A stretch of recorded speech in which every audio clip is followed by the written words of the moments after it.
उड़ गई तू? तुम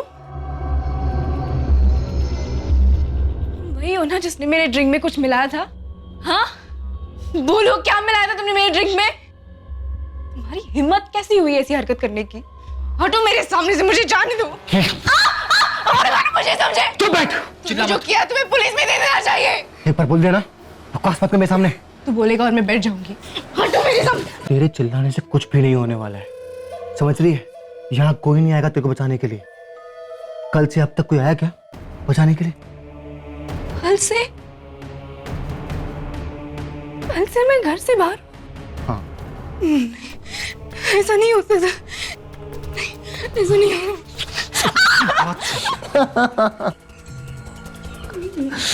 बड़ी आई, मेरी माँ की तबीयत ठीक नहीं। प्लीज नहीं, प्लीज मुझे जाने दो, प्लीज प्लीज नहीं,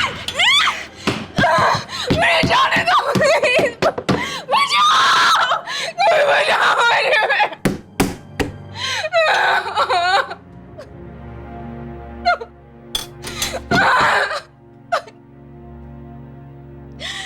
नमस्कार।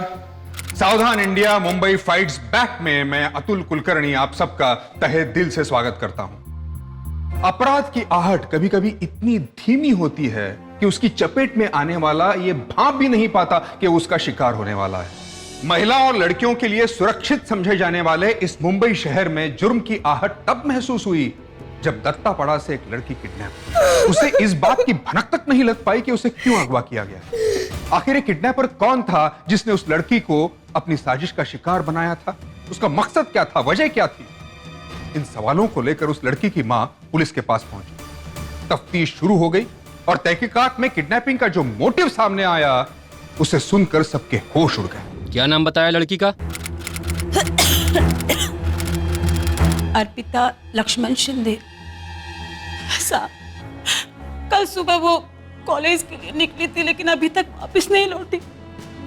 उसका किसी के साथ चक्कर या उसकी वजह से आपने कभी उसको डांटा या मारा हो? ऐसे फालतू के कामों में मेरी बेटी नहीं पड़ती है।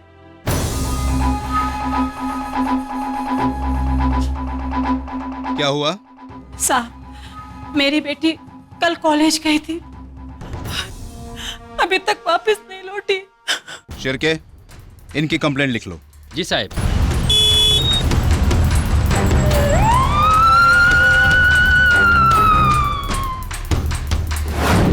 हाँ सर, ये अर्पिता है, मैं जानता हूँ इसे, मेरे क्लास में पढ़ती है। उसका बॉयफ्रेंड भी तुम्हारी क्लास में पढ़ता है? बॉयफ्रेंड? उसका तो कोई बॉयफ्रेंड नहीं है। खैर, फिर भी अगर अर्पिता आप लोगों से कांटेक्ट करे या उसकी कोई भी खबर आपको मिले तो मुझे चौकी में आकर इन्फॉर्म कीजिएगा। शिरके। जी साहब। ना तो सुसाइड केस लगता है और ना ही इसका कोई बॉयफ्रेंड है, इसलिए घर से भागने का तो कोई सवाल ही नहीं उठता। फिर आखिर ये लड़की गई कहाँ?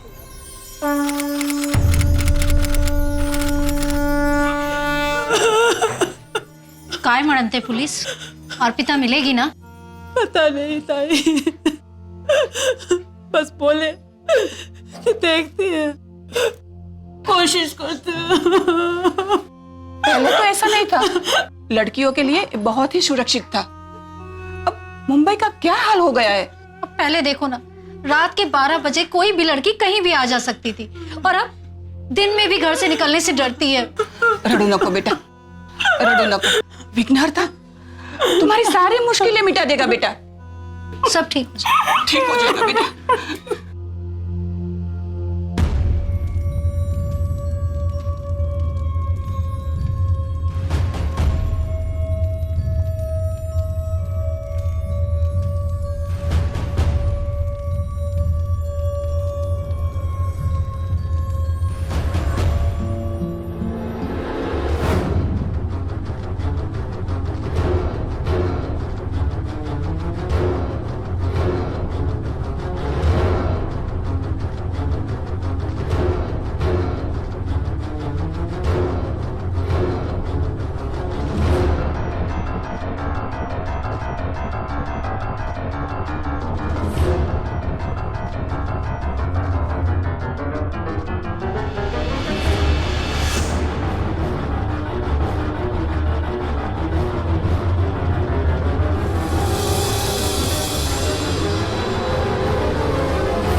हेलो हेलो आई।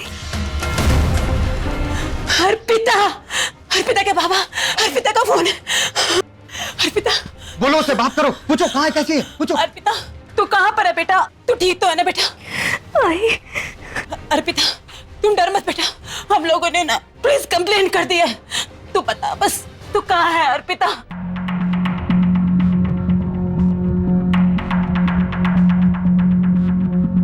मालूम नहीं आई। अर्पिता वो लोग कहाँ है? कौन है वो लोग? तुमको किसने किडनैप किया? बोल बेटा। आई आप नैतिक को जानते हैं ना? नैतिक? अर्पिता, अर्पिता दो मुझे दो। एक मिनट रुको। अर्पिता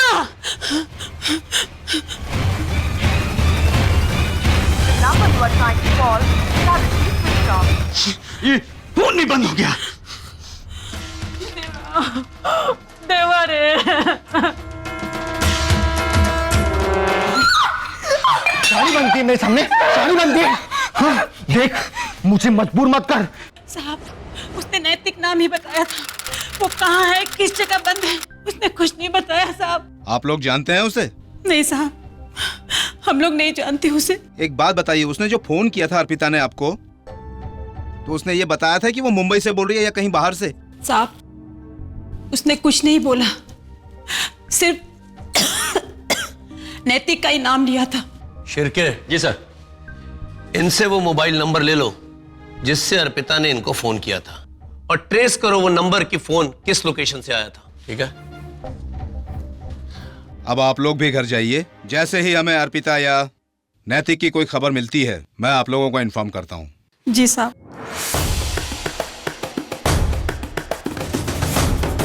शिर्के, जी सर। इनका फोन भी टैप कर। ओके साहब। नैतिक, बस यही एक शब्द फोन पर अर्पिता की मां के कान तक पहुंच गया था।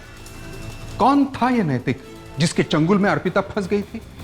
हालांकि अर्पिता फोन पर बहुत कुछ कहना चाह रही थी, लेकिन एक बेताब और बेचैन मां अपनी औलाद की खैरियत पूछने में इतना उलझ गई कि वहां से अर्पिता अपना ठौर ठिकाना, या फिर यूं कहिए कि अपने कैदगाह के बारे में कुछ नहीं बता पाई।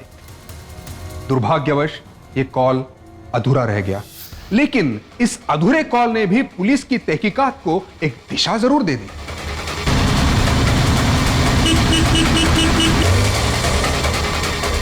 ना तो मैं अर्पिता को जानता हूं, ना ही नैतिक को।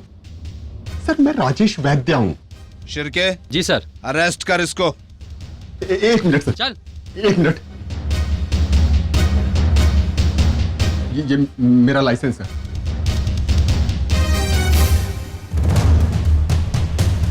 तू राजेश वैद्य है।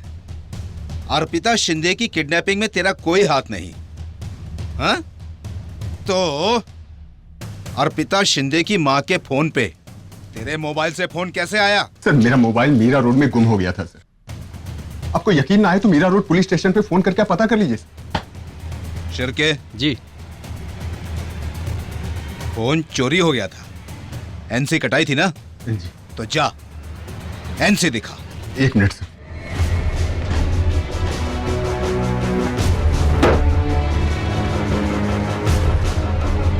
जल्दी ला, जल्दी।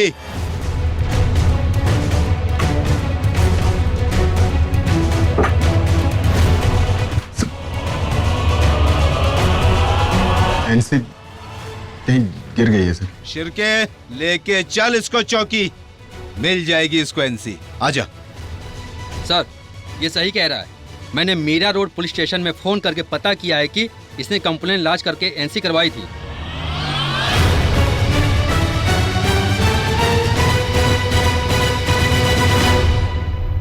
Thank you sir. नाम क्या है तेरा? नैतिक पांडे सर।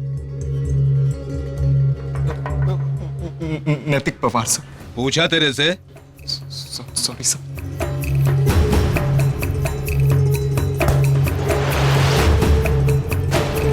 नैतिक शर्मा।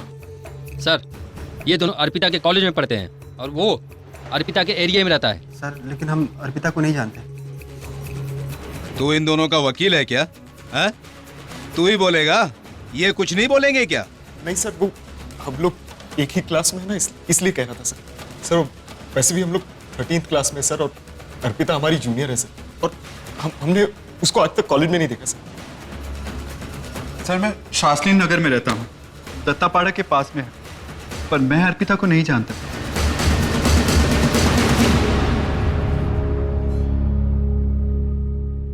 हवलदार, इन तीनों के नाम और नंबर नोट कर और जाने दे इनको।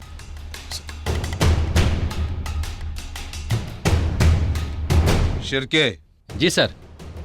ये लड़के लगते तो शरीफ हैं, पर आजकल शरीफ लोगों का भी कोई भरोसा नहीं है। नजर रख इन पर।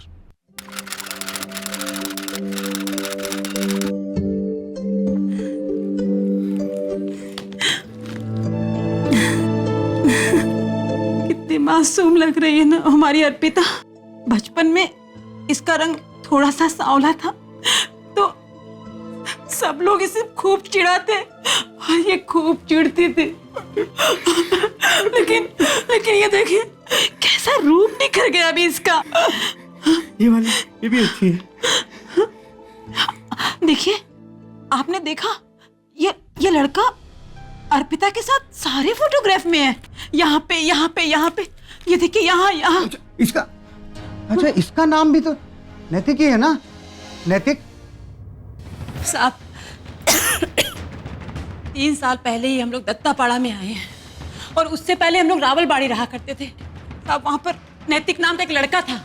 कभी गणपति या गोविंदा में एरिया के सारे बच्चे शामिल होकर जश्न मनाते थे तो वो भी उसमें आ जाया करता था। लेकिन साहब वो तो अभी बहुत बड़ा हो गया होगा। साहब देखिए ना साहब, ये देखिए यहाँ पे साहब, ये देखिए। हो सकता है ये नैतिक अभी भी वहीं रहता हो, बड़ा हो गया होगा, पर शायद वहां मिल जाए।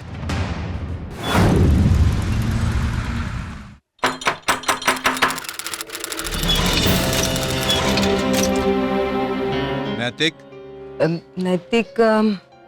मैं नैतिक की माँ हूँ। पिछले 5 दिनों से नैतिक घर पे नहीं आया है। कैसी माँ है आप? आपका बेटा पिछले 5 दिनों से घर पर नहीं आया और आपको कोई फिक्र ही नहीं है? ऐसी बात नहीं है। क्या है ना कि वो पहली बार थोड़ी ना ऐसा हो रहा है। नैतिक तो कई बार बिना बताए बाहर गांव चला जाता है। उसका काम ही ऐसा है ना।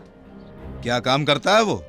वो तो पता नहीं साहब, लेकिन बोलता है कि कंपनी में काम मिल गया है। अगर नैतिक आए या उसका कोई फोन आए तो मुझको चौकी में आकर बताना। चौकी में? क्या बात है, सब ठीक तो है ना? जानते हो इसे? काम क्या करता है ये तो नैतिक है। नैतिक वो जो नाके पर रवि रहता है ना, वो नैतिक का सबसे अच्छा दोस्त है। समझ लो जब भी नैतिक मुंबई आता है या मुंबई में रहता है तो ये रवि उससे मिलता ही है। ये रवि कहाँ मिलेगा? इतनी कोशिश के बाद पुलिस के हाथ पहली बार एक महत्वपूर्ण सुराग लगा था। नैतिक तक पहुंचने की हर कोशिश पुलिस कर रही थी, हर कड़ी को जोड़ने का प्रयास जारी था। लेकिन एक रहस्य था जो हर बीतते दिन के साथ और भी गहरा होता जा रहा था। कोई यह समझ नहीं पा रहा था कि आखिर क्यों नैतिक ने अर्पिता को किडनैप किया था। आमतौर पर ऐसे केसेस में किडनैपर रैंसम की मांग करता है, लेकिन आश्चर्य की बात यह थी कि इतने दिनों के बाद भी नैतिक ने फिरौती की रकम नहीं मांगी थी। एक रहस्य और था, क्या उसका सबसे अच्छा दोस्त रवि भी उसके साथ इस साजिश में शामिल था? नैतिक मेरा दोस्त है साहब। माँ कसम पिछले 10 दिन से नहीं मिला। मालूम नहीं साहब कहाँ गया वो। आप उनको नहीं मालूम साहब? उसने कोई लंबा हाथ मारा है क्या साहब? तभी आप लोग उसे ढूंढ रहे हो। बात सुन, अगर वो तेरे को मिले या फोन करे ना तेरे को, सीधा पुलिस चौकी में आके मेरे को बताने का, समझा? ठीक है साहब। चल निकल यहाँ से। शिर्के। जी सर। इसका फोन ट्रेस कर, लक्ष्य ठेव याच्यावर। ओके साहब।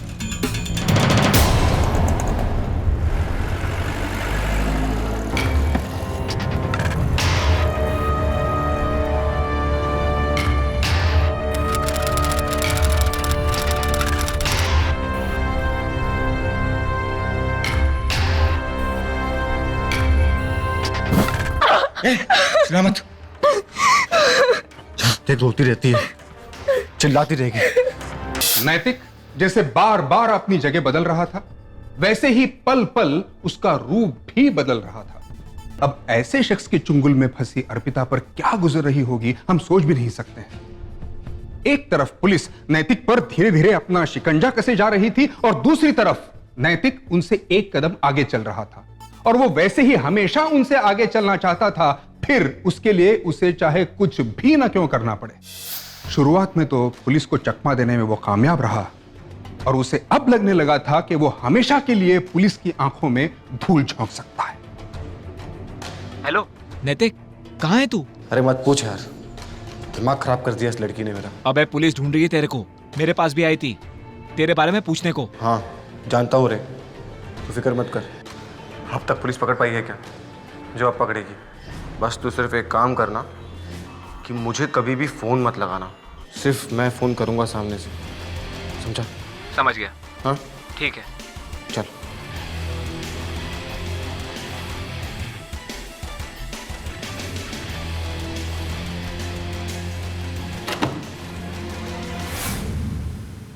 ट्रेस कर कॉल कहां से आया है?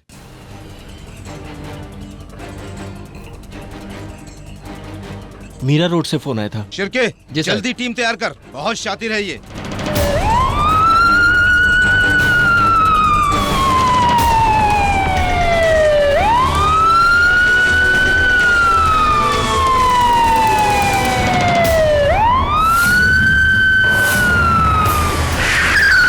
शिरके जी साहब। जल्दी करो। ये पुलिस यहाँ कैसे आ गई?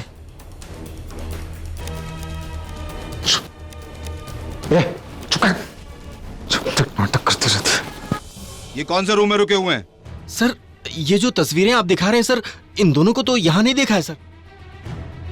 चुपचाप चलती रहे, किसी तरह की हरकत मत करना।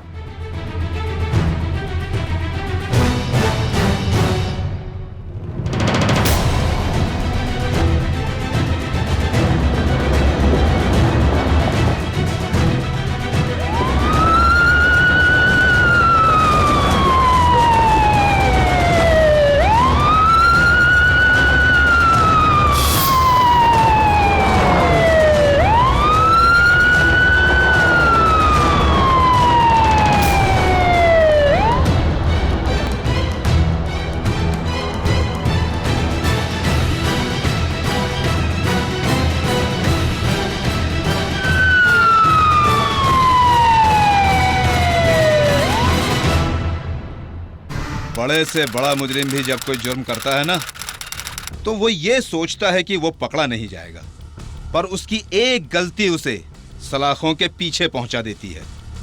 अब देखना ये है कि ये वो गलती कब करता है।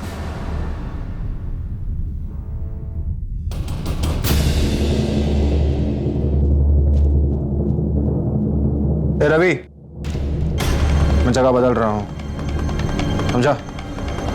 चल।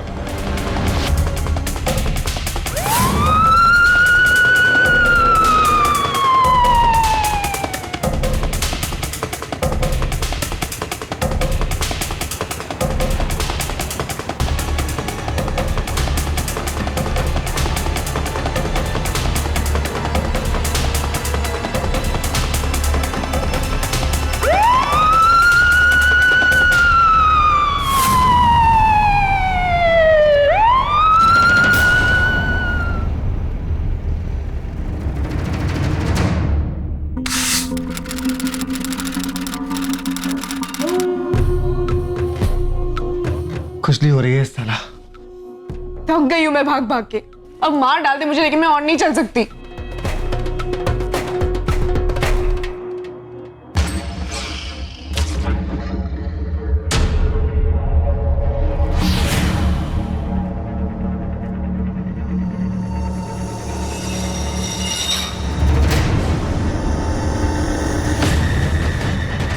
ये लोग दत्तापाड़ा से मीरा रोड गए, मीरा रोड से बोरीवली ईस्ट, बोरीवली ईस्ट से गोरेगांव। चक्कर क्या है और आखिर ये चाहता क्या है, ये समझ में नहीं आ रहा। पैसे की उसे जरूरत नहीं, नहीं तो अब तक फिरौती के लिए कॉल आ गया होता। और हमसे बचने के लिए ये बार बार या तो फोन चोरी कर रहा है या सिम। 3 फोन बदल चुका है ये, समझ में नहीं आ रहा। सर, कहीं उस लड़की को बेचने का इरादा तो नहीं है? नहीं शिर्के, अगर बेचने का उसका इरादा होता तो अब तक तो वो उस लड़की को बेच चुका होता, और इसका पता ना हमें लगता और ना ही लड़की के माँ बाप। कुछ तो चक्कर है। पैसों की उसे जरूरत नहीं, मुंबई भी छोड़कर वो नहीं जा रहा, और हमसे बचने के लिए इधर से उधर, उधर से इधर। है कुछ तो कहानी शिर्के, कुछ तो कहानी है। अभी तक का उसका ऑपरेटिव एरिया ये है। मैं खाना खा लूंगी, लेकिन एक बार मुझे अपने आई से बात करने दो प्लीज। मैं तुम्हारे पैर पड़ती हूँ, प्लीज एक बार मुझे अपने आई से बात करने दो। उसका बीपी आ रहता है, उसको हो गया ना तो मैं सुसाइड कर लूंगी। प्लीज एक बार। ठीक है, लेकिन सिर्फ एक बार, सिर्फ एक बार। और किसी भी तरह की इंफॉर्मेशन देने की कोशिश की ना तो देख, मुझे ना मजबूर मत करना, समझ रही है? मैं तेरे बारे में सब कुछ जानता हूँ, सब कुछ, बचपन से लेकर अब तक सब कुछ। जब तू वो रावलवाड़ी में रहती थी ना, तब से। अरे तेरा बाप तेरे बारे में इतना नहीं जानता होगा जितना कि मैं जानता हूँ। Favourite colour pink, favourite hero Akshay Kumar, favourite heroine Katrina Kaif, favourite film कुछ कुछ होता है। तो मुझको ना हीरा मत समझना, समझ रही है? सिर्फ एक बार, समझ रही है ना? चल बात कर।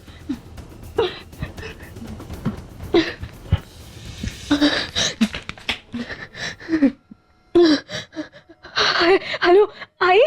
अर्पिता, तू कैसी है बेटा? तू कहाँ पर है? तुझे नैतिक ने अगवा किया ना?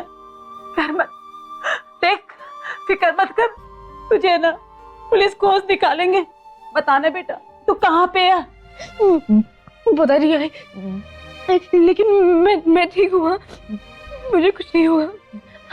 आई तू कैसी है?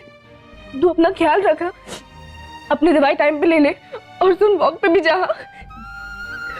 इन्हें मैं सब कुछ ठीक करेंगे।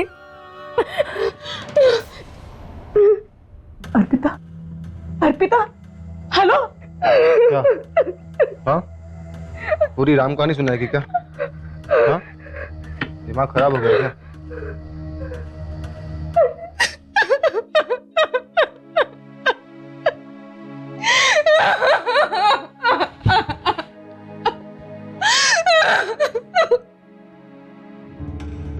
हेलो, सुन, मैं कहाँ हूँ ये मत पूछना। मुझे 25,000 रुपये चाहिए, जल्दी से मेरी बैंक में डाल दे।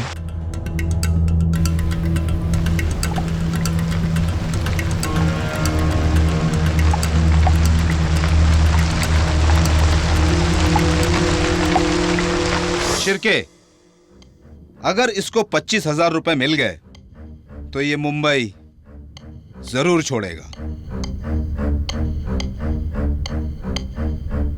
गोरेगांव से ये आया सांता क्रूज। अब इसको मुंबई छोड़ने के लिए सांता क्रूज से कुर्ला टर्मिनल दूर पड़ेगा, और ये है लोअर परेल बस डिपो। यहां भी ये नहीं जाएगा, और सायन शिर्के ये बांद्रा टर्मिनल से ही मुंबई छोड़ेगा। 25,000। सर, अगर उसे पैसे मिल गए तो सिटी जरूर छोड़ेगा। सर, उसने पैसे निकाल लिए हैं बांद्रा ईस्ट के नेशनल बैंक के एटीएम से। शिर्के, जी साहब। बांद्रा पुलिस को इन्फॉर्म करो, पिछले दिनों जितने मोबाइल चोरी हुए हैं उन सबको टैप करें। मुझे अब वो बांद्रा में ही मिलेगा।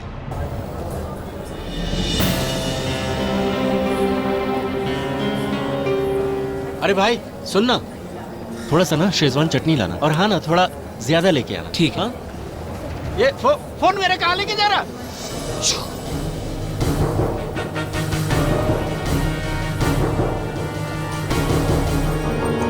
हाँ, मैं बोल तो है, काम हो जाएगा ना? देख, मेरे को गड़बड़ नहीं मांगता है, समझा? तेरे को पैसा बराबर दे रहा हूँ मैं, मेरा काम एकदम बराबर से होना चाहिए। मैं कच्चा काम नहीं करता हूँ। सारा इंतजाम रेडी है, तुम टाइम पर पहुँच जाना। और देखो, अगर तुम टाइम पर नहीं पहुँचे तो कुछ भी लफड़ा हो सकता है। हाँ ठीक है पका मत, रखता हूँ।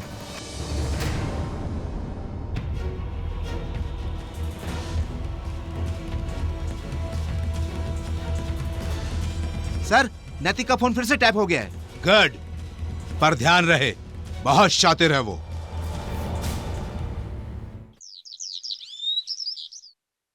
Happy birthday to you, happy birthday to you, happy birthday, happy birthday, happy birthday to you.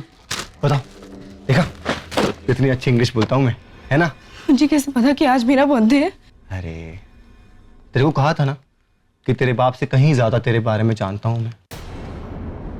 चल देख, मैं तेरे लिए केक लाया हूं, फूल लाया हूं और गिफ्ट भी लाया हूं, क्योंकि आज तू 18 साल की हो गई है। सो खोल के देख, तेरा मनपसंद कलर है इसके अंदर। देखना देखना।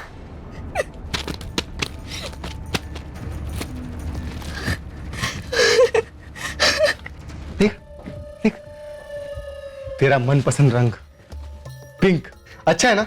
अच्छा है ना? चल चल जल्दी से इसको पहन ले और रेडी हो जा। आज तेरी मेरी जिंदगी बदलने वाली है और आज मैं तुझे तेरे माँ बाप से भी मिलवाऊंगा, पक्का। चल जल्दी पहन ले। हाँ, मैं नहीं पहनूंगी। अक्का, पिछले साल इन्हीं दिनों गणेश चतुर्थी के समय अर्पिता का जन्मदिन कितनी धूमधाम से मनाया था।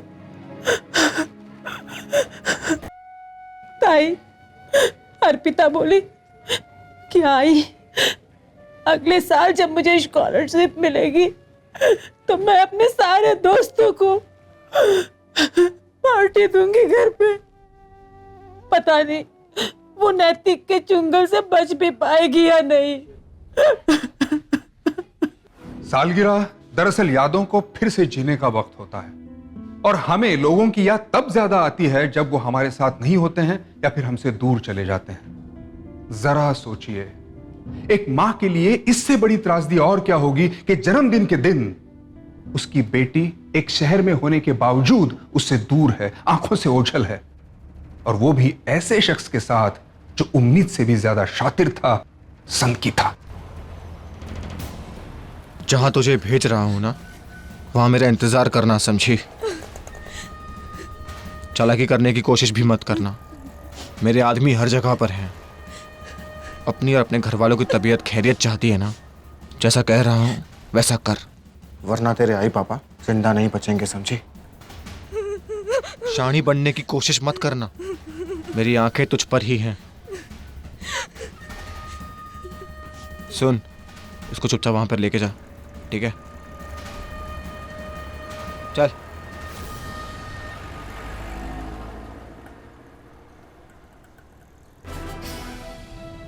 तू कभी समझ ही नहीं पाई कि मैं क्या चाहता हूं।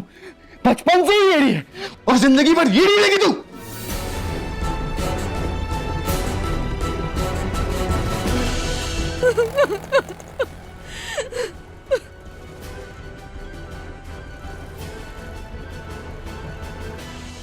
चल उतर।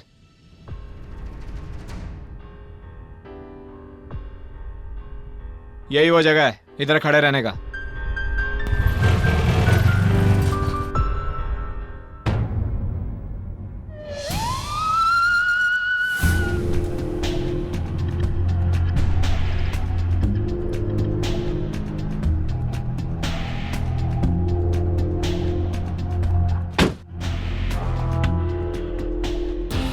साहिब, तो आलेला है और वो लड़की अर्पिता उसके साथ नहीं है साहिब।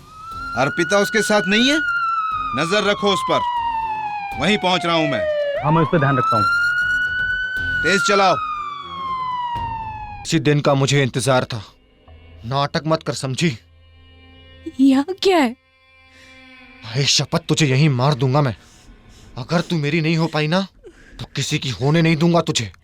चल चल।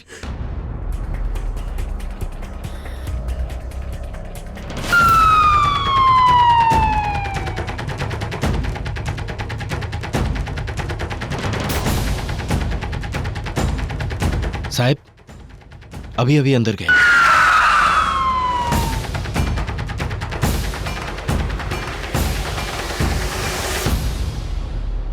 ये यहाँ पर साइन कर दीजिए।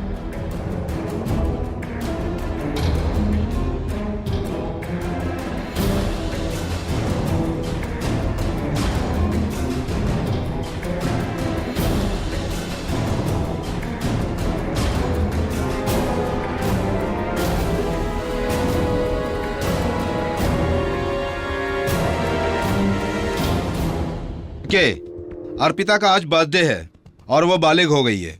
इसका मतलब नैतिक उसे यहाँ शादी करने के लिए लेकर आया है। साहब इसी बाजू गए हैं अभी। जल्दी करो।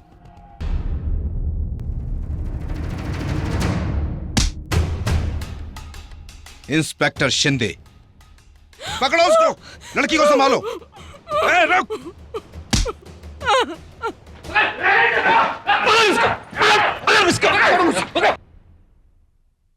क्यों रे, आइस पाइस खेलने का तेरे को बहुत शौक है, वो भी मुंबई पुलिस के साथ। इस गणपति पर तू मेरे को मुंबई दर्शन कराना चाहता था। सिर्फ 1 मिनट की देरी हुई है, वो तो किस्मत ने साथ नहीं दिया, वरना तुम लोग लेट आते ना तो शादी हो चुकी होती और वो इस वक्त मेरी बीवी होती। बीवी? अबे उसको अपनी बीवी बनाने के लिए इतना नाटक काहे को? तो क्या करता मैं, क्या करता? पूरी जिंदगी उसके आगे पीछे भागा हूं मैं, पूरी जिंदगी।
कभी मौका नहीं मिला, सिर्फ उस दिन एक मौका मिला, एक मौका। मैंने उठा लिया उस मौके को, बस मेरे को लगा मेरा काम बन गया। फिर क्या था, तुम लोग मेरे पीछे पीछे और मैं आगे आगे मोबाइल फेंकता रहा, तुम लोग पकड़ते रहे। और तुझे लगा कि मोबाइल बदल बदल कर और जगह बदल बदल कर तू मुझे चूना लगा लेगा? हाँ, लेकिन तू जितना शातिर है ना और जितना बड़ा तू चोर है, ये आखिरी मोबाइल की चोरी ही तेरे को फंसा गई।